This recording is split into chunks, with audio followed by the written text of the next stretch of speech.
Ya Badi, oke Badi, ini karena anginnya tailwind, kita nggak bisa terbang, jadi kita simulasi di dalam ruangan aja. Oke, sini kita perkenalan dulu nih sama harness dan sistem-sistemnya yang harus kalian ketahui. Jadi ini harness Solo, mereknya Dingo Airline, produksinya Jin ya. Ini untuk pemula bisa, untuk intermediate bisa, untuk apa aja bisa. Nah, ini bagian bawah dulu nih. Bagian bawah ini adalah speed bar. Ini ada dua tali kiri kanan, nanti ini yang akan menyambung ke bagian reserve parasut. Fungsinya adalah untuk menambah speed parasut ketika kalian terbang di keadaan kondisi angin yang agak kenceng gitu, nggak maju, terus ini nanti bisa diinjek nih. Ntar simulasinya kita akan lakukan. Ya. Nah, kalau yang hijau ini tambahan dari webbing. Ini fungsinya push strap untuk ada dua opsi. Satu untuk memasukkan pantat ke dalam harness, satu lagi juga untuk senderan kaki kita biar terbang lama itu nggak pegal gitu, jadi bisa ucang-ucang angge itu ucang-ucang angge ya, pokoknya gitulah. Oke, sekarang kita ke atas. Ini ada reserve parasut juga yang udah kita modif, ini buat simulasi siswa sih gitu. Terus ini apa lagi yang ini cadangan. Sekarang setiap penerbang wajib membawa cadangan. Ini handle cadangannya. Kita pakai aja deh dulu. Postal.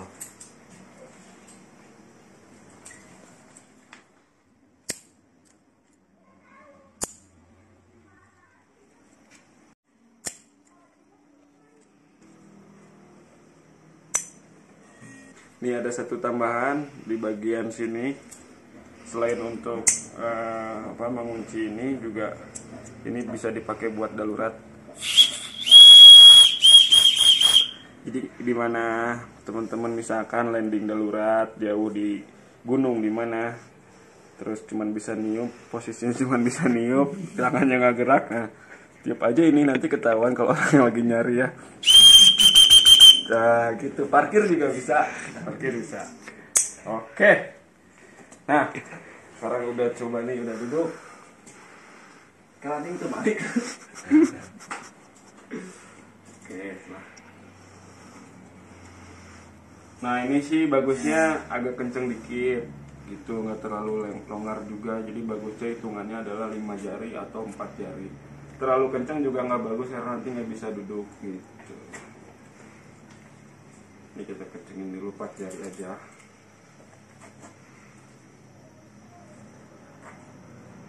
Nah, oke, sekarang kita praktekkan satu persatu dulu.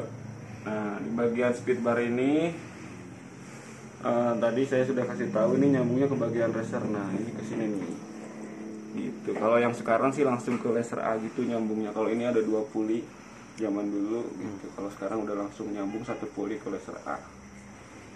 Bagian kanan. Oke. Nah, jadi fungsinya ini nanti udah nyambung ke sini. Fungsinya kalau misalkan kita terbang terus kecepatan kita juga kurang ketika angin kencang, jadi kita bisa injek nih dari pertama dari sini dulu gitu, langsung nanti dari sini. Karena ini paten, jadi nggak bisa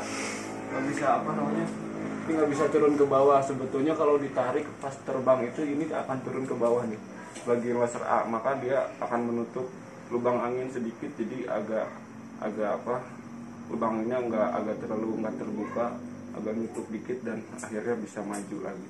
Nggak kenceng juga sih, cuman lumayan, daripada kita terbang mundur mending maju ya kan. Oke, yang kedua ini nih, push strap. Nah, yang hijau ini. Nah, biasanya push strap ini ketika kita mau take off, posisinya gini nih. Gitu, baik baik gini itu sih terserah maupun gini. Nah jadi kita udah terbang, buat benerin tempat duduk ini lebih enaknya terbangnya pada kondisi stabil. Jadi jangan benerin tempat duduk pada kondisi terbang tidak stabil gitu. Jadi enaknya pas stabil gitu baru kita injak nih. Nah kita injak, dan jangan lupa kalau kita pegang toggle, kita bisa lepas toggle atau pegang racer gini. Terus kita juga pegang bagian sini nih, bagian sini ya, bagian sini dan juga bagian sini. Jangan pernah sekali-kali benerin harness toggle-nya sampai ditarik gitu, nggak boleh. Itu bakal jadi celaka. Jadi gini fungsinya, terus kita dorong. Nah, oke. Setelah itu baru pegang toggle lagi. Gitu. Kalaupun misalkan tidak ada push track, kita coba ulang. Kita udah terbang, nah kita cuma bisa di sini doang nih. Dorong pantatnya buat ke belakang. Dorong aja ya. Oke, setelah terbang kita lanjut ke bagian sini loh. Oh, dasar. Bagian sini. Nah, biasanya penerbang pemula tuh pegang toggle-nya kayak gini nih loh. Biasanya. Tapi nanti juga pada saatnya mereka akan menemukan kenikmatan sendirinya, baik seperti ini. Terus maupun kalau ini sih udah pro banget kayaknya nih. Nah, ini pro nih. Gitu, tapi pada umumnya seperti ini ya. Yang Monte ya? Ya, Monte juga seperti ini. Tapi Monte katanya udah gini nih guys. Monte udah gini ya. Oke, sekarang kita ke bagian sini. Nah, big ears itu posisinya ada di laser A terdepan dan tali terluar gitu. Jadi pada parasut sekarang sih udah ada laser terpisah yang digunakan untuk nantinya big ears gitu ya. Tapi kalau misalkan tidak ada, jadi misalkan ini 2 tali nih laser A. Nah, terdepan nih kita ambil tali bagian terluar nih kiri kanan. Seperti ini. Nah, nariknya biar enak gini nih. Jadi dipatahin terus tarik ke bawah. Kalau enggak kayak gini juga nggak apa-apa. Terus kita sambil lihat parasutnya udah ngelipet apa belum. Kalau misalkan belum sempurna ya tarik lagi agak bawah sampai sempurna. Nah, untuk bigis ini juga enaknya si toggle-nya dilepas. Karena kalau misalkan disatukan digelangin, ketika kita tarik dia juga ikut narik ke bawah itu, jadi agak ngerem juga turunnya. Nah, enaknya sih toggle-nya dilepas terus tarik sampai parasutnya ngelipat kiri kanan. Nah, beloknya baru pakai badan gitu, beloknya pakai badan. Untuk melepasnya juga sekaligus juga nggak apa-apa, mau pelan-pelan nggak apa-apa gitu ya. Nanti mereka akan ngembang lagi dengan sendirinya, atau kita bisa bantu dengan cara memompanya seperti ini. Pompanya dikit aja, nggak usah dalam-dalam seperti itu. Nanti dia akan mengembang seperti semula. Sip. Lalu sekarang ke bagian kontrol. Nah, kalau untuk kontrol biasanya terbang tuh kita kasih full speed aja gini nih. Kalau nggak mau pegal nih, ada jari ini bisa dikancingin di sini nih lo. Kelihatan nggak? Jadi kita bisa gini nih, bisa ngancing gitu. Kalau gini kan pegal juga, ataupun mau gini juga bisa. Kalau saya gini, gitu. Nah, kalau misalkan pada saat terbang kita kena lift, itu kan parasut juga akan keangkat ke atas. Nah, ini dikasih speed, tapi ketika liftnya udah habis, parasutnya kan agak condong ke depan tuh. Nah, kita kasih tension sedikit biar parasutnya nggak terlalu condong ke depan gitu. Terus pada saat belok juga ditariknya juga jangan terlalu cepat. Responnya boleh cepat, tapi nariknya juga harus diikuti iramanya gitu. Bantu sama badan, jadi ini gini. Bantu sama badan, ini gini nih. Sebaliknya, bantu sama badan, gini.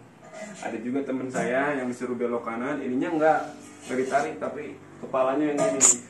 Parasutnya nggak belok, cuma gini doang dia. Gitu. Ada tuh teman saya kayak gitu. Terus, oh ya, kalau mau landing biasanya kita disuruh tahan atau tension atau pressure, bahasanya banyak sih, ada dua kayak gitu. Biasanya tahan sekuping. Nah, itu yang harus jadi perhatian tuh, tahan sekuping. Jadi jangan ada perkiraan tahan sekuping itu kuping kita dipegang terus pegang togel, enggak. Jadi tahan sekuping itu maksudnya gini deh. Nah, ini sejajar kuping kita nih. Terus kalau misalkan tahan sedada berarti sejajar dada kita. Gitu. Nah, segini. Terus jangan goyang-goyang juga. Kalau misalkan ditambah lebih dalam lagi itu namanya full break. Itu bisa stall kalau kondisinya masih terlalu tinggi. Nah, kalau misalkan udah mau landing, kita udah disuruh tension gitu ya, pressure, tahan aja. Jangan coba-coba dikembalikan ke atas lagi karena parasut itu udah ngerem posisinya. Ketika kita kembalikan itu toggle ke atas, dikasih full speed, parasut akan gini. Nah, efeknya kalau misalkan kita udah dekat dengan tanah, itu di full break sekalipun tidak akan mengerem dengan kecepatan 0, tapi lumayan keras. Makanya kaki kita juga mungkin kaki atau pantat bisa kena tanah. Nah, makanya kalau misalkan disuruh tension buat landing nih, tension dulu aja sampai parasutnya mendekati tanah, kira-kira 5 meter mendekati tanah, tambah sedikit lagi. Terus jangan lupa juga badan keluarin nih dari harness. Nah, kayak gini, badannya keluarin dari harness 1 meter sebelum menyentuh tanah, kita udah full break. Kita full break nih sedalam-dalamnya, dan jangan lupa kaki kita juga siap untuk lari. Jadi jangan sampai kita landing kaki kita nggak siap untuk lari, yang akhirnya kita jumpali kasepan gitu ya. Jadi kalau udah siap lari sih enak, teng langsung lari gitu. Jadi jangan goyang-goyang juga nih, karena kan di landing emang ada termiknya, ada liftnya. Dicoba aja dibikin santai, landingnya di tension aja sampai parasutnya menemukan speed yang oke. Nah, makanya kenapa landing para layang harus headwind.